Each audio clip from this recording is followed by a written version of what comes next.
Welcome in. We're in the locker room here at the Troy Football Complex. Great facility and great conversation opportunity to talk. Athletics Director Brent Jones is here. Head football coach John Sumrall. I'm Barry McKnight.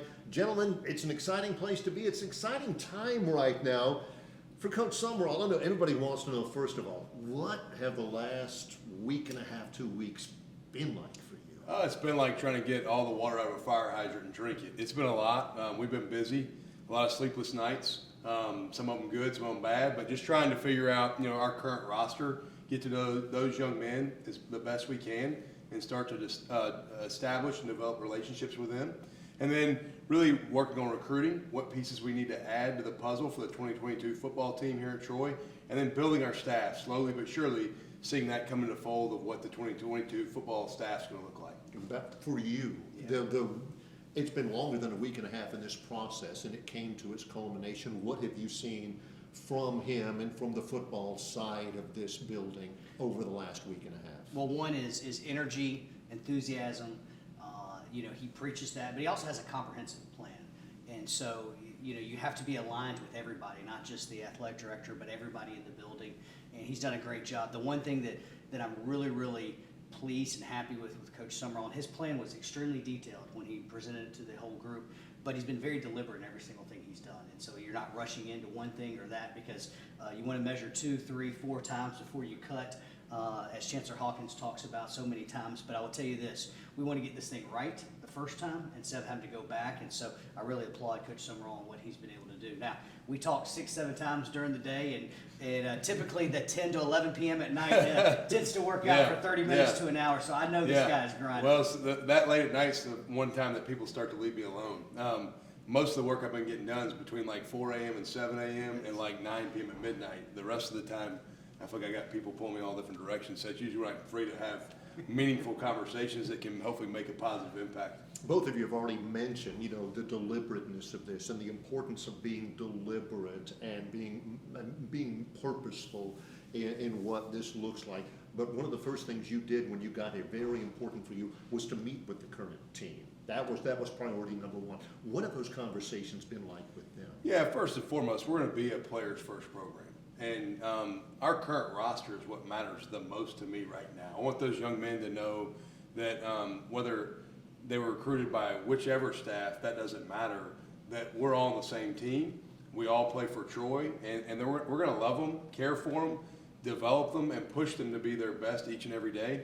And so that's the first order of business for us. The rest of the part of building this program, it's going to come together. But that roster that's already in place is what matters the most to me right now. And so those conversations have been, the guys are excited. I think they're rejuvenated, and I think they're ready to go to work. And I've been texting a lot with those guys, FaceTime with those guys a lot. Kamani Vidal was in my office, which that's how you say his last name. It's Vidal. I've heard a lot of people say Vidal, but it's Vidal. I asked him explicitly in my office the other day. And he sat in my office for like 45 minutes on Saturday during official visits and hung out. And I'm like, that's what this is going to be all about, is those guys knowing we care about them, we love them, and we're going to establish trust and relationship with them so that we can take them to places that they haven't been before that may not be comfortable to go on their own. Well, let me add something to that. So I had the pleasure of being able to, and the honor of introducing Coach Sumrall for his first team meeting.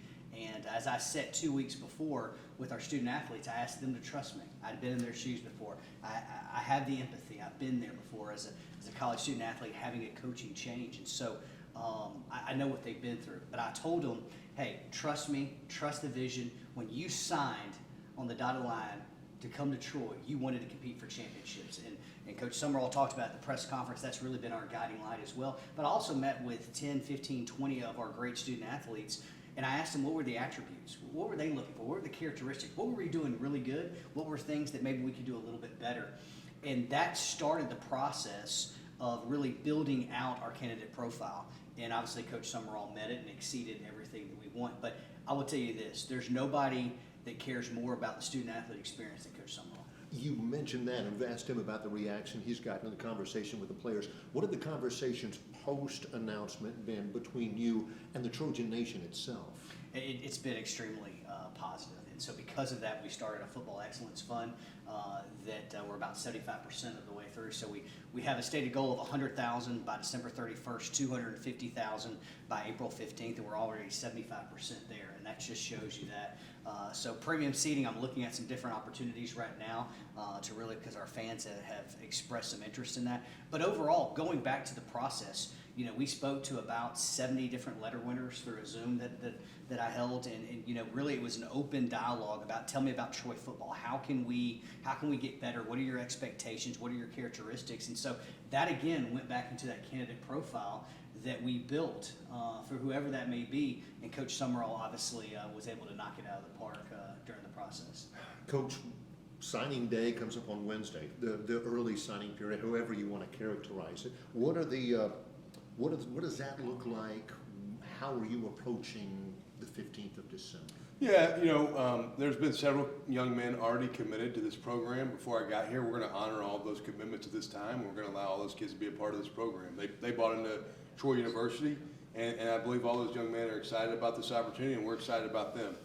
We may add a piece or two next week. We may not, or this week I should say, we may not. But really, we're excited about seeing as we start to put this roster together, just who's going to fit our profile and what we're looking for from a player standpoint to build this roster. Same thing with the coaching staff. We're not trying to add a bunch of fast pieces that aren't going to be the right fit. And so for us, it's more than just about who can play football. It's about who fits Troy, who's going to buy into what we're going to ask them to do day in, day out, and who's going to want to be conference champions, because we're going to ask them to do some things that are going to be hard to get there. You've already mentioned deliberate and purposeful and all that with the student athletes and with the coaching staff. How has that gone? How have those conversations, without getting into specifics, gone with trying to find people to come in and help mold these student athletes? Yeah, from a staff perspective, we have got a ton of interest in positions to be a part of this football program. The assistant pool of guys that are interested in this job has almost been overwhelming. I mean, to see the response I've gotten from people in regards to what their backgrounds are, and people have got great accomplishments. And so you can see what the Troy brand is like by who is calling and who's reaching out, and the number of, I'm talking about Power 5 head coaches that are calling for guys that have worked for them or currently are working for them to recommend guys that they think will do a great job here. So that part shows you what this place is all about. Well, two different factions there. You've done a lot of hiring since you've been here.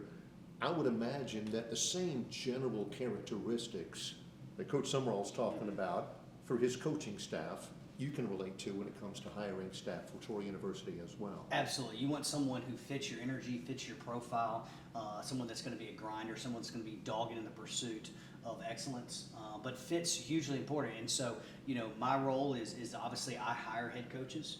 I don't hire assistant coaches, but Coach Sumrall and I, it's a partnership, and that's the great thing about Troy University is you look at from the fan base, you look at from the coaching staff, student athletes, all the way up to administration and our great university leadership. We're all aligned to make what's best for our student athletes and make what's best for Troy University, whether that be athletics, whether that be the academic side, but to have that alignment. And so what I offer is you know, Coach Sumrall's bouncing things off me and trying to give different ideas as part of this, but I'm excited about him being the leader of this program because he's deliberate, he's extremely smart, intelligent, and he knows what he wants. And so when you go through that process, my role is just to help him any way that I possibly can.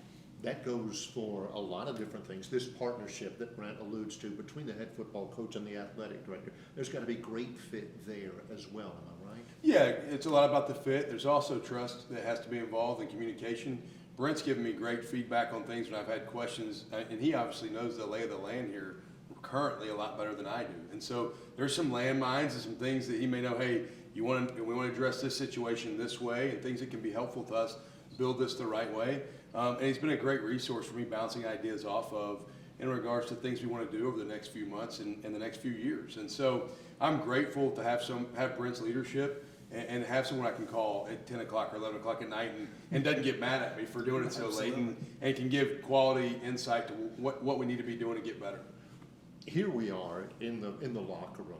And I've been here long enough to know what the locker room used to look like and what the facilities used to look like.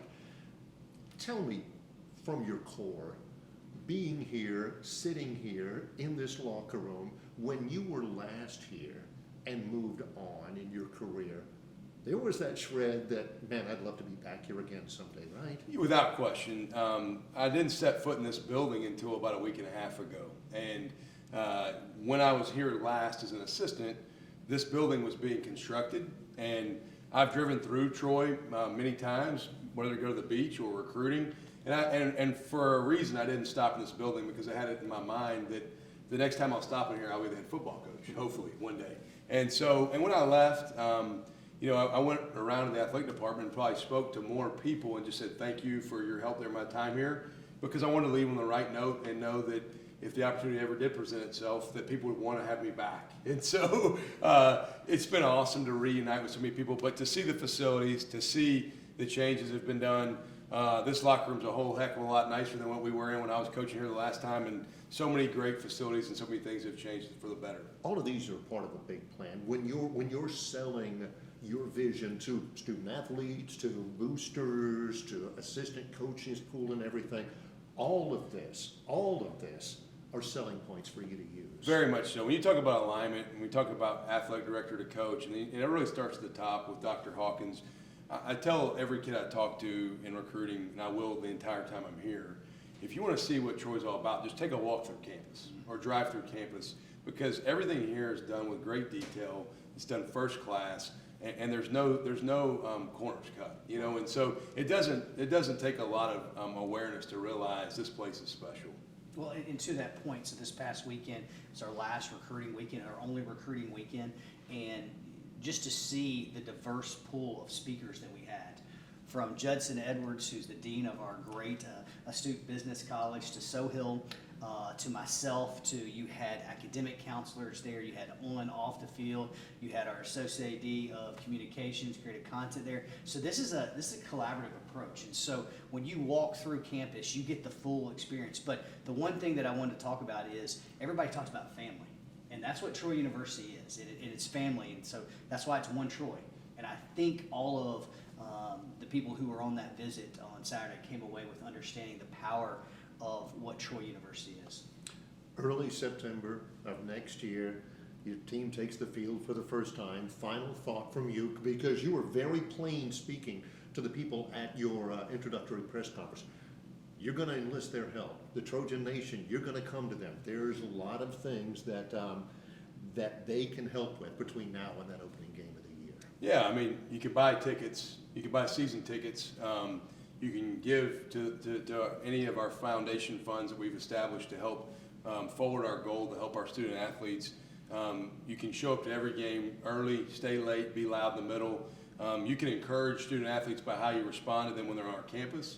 I think you can encourage our staff as they walk through, because there's going to be some things we got to go through that are not going to be easy, and there's going to be some adversity we hit. And so we need everybody pulling in the same direction. Winning is already hard enough. We need everybody to help us win, and we need everybody pulling in the same direction. Well, and to that point, I think I've said this my entire time is being in college athletics, the two toughest things is building facilities and winning, because it takes a lot of people, it takes a lot of resources, manpower is part of it. And so I'm excited where we're going, and so I think the future is really bright under Coach Sumrall. John Sumrall, man, Thank you. cannot wait to get started. Yeah, good to see you, Barry. Brent Jones, as always, it's a pleasure. Hope you get a chance to keep following the Trojans. We have got a lot between now and the opening of the season. For John Sumrall and Brent Jones, I'm Barry McKnight from the Troy University campus.